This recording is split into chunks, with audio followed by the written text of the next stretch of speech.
After convocation today, they had some food trucks outside so that they could give us free lunch, which I guess really came as compensation for the fact that they held us an hour longer than the meeting was scheduled to last. I was very proud as I walked out there to see a single man protesting, especially when I found out what he was protesting. He was there by himself, and most of the professors and most of the professorial class was giving him no mind, so I figured it was probably not something in which they were interested, or they would be engaging him, applauding him, and fostering his, and maybe even joining his campaign. So I asked him what he was protesting. He had a sign that said, "I just want to be free," and he said, so that if I don't want to get the COVID shot, I don't have to.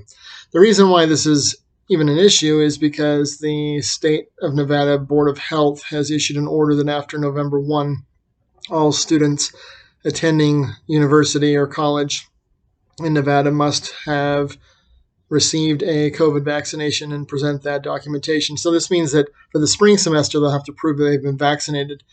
And he clearly doesn't want to. He wants the right to be able to go to school without it. The counter argument that will be made is that we have other vaccinations that are required.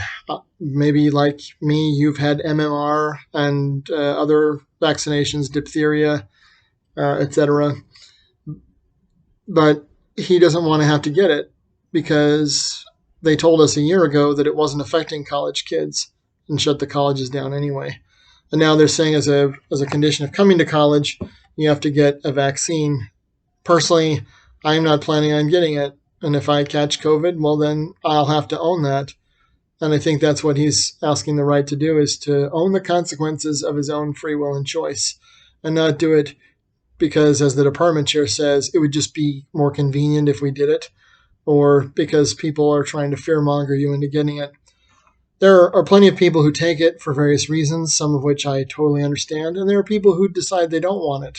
Again, for various reasons I can understand. One of the maintenance HVAC guys asked me if I had been vaccinated, because he hasn't either. And then he asked me why, and I said, because this is temporary. I can take this off whenever I want. But once you've had something shoved under your epidermal layer, you can't take it back, whatever it is. Safe or unsafe, ethical or unethical, it just really seems like an exercise in social science to me. What does it take for us to get the entire population to comply? Can we do it in the name of science, of health, of protecting your families? How do we manipulate people into doing what we want? And that this isn't the dangerous thing. The dangerous thing will come later.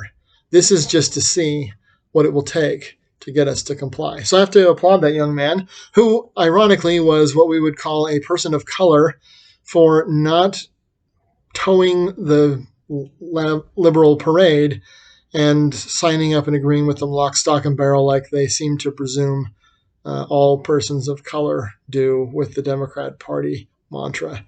So anyway, food for thought, and your thoughts. If you don't want the jab, do you have a good reason? And what is it? Because there are lots of good ones. And if you got it and you'd like to defend it, there are plenty of good reasons for that too. But like this young man, all I'm arguing for is the right to decide for yourself whether you want to or not. And they spend an hour talking about academic freedom and then force students to get a poke in order to come enjoy some academic freedom. The irony is apparently lost on everyone except for me. But that's my take on it. Whatever you do, stay. Oh, and this was funny too. So there are people are going up on stage for awards, and the president of the college, who says, "We're going to do this stuff because your safety and health is our number one priority." And as people were coming up to get awards, then they were taking pictures. Of course, he takes his off and encourages them to do the same, and then they crowd together in a picture together. And I said to the department secretary, "What message does that send?" Obviously, it's not that important. Attitude reflects leadership, and the leadership is sending mixed signals. So if you're going to pick a side, then pick it and stick to it. That's all I'm saying.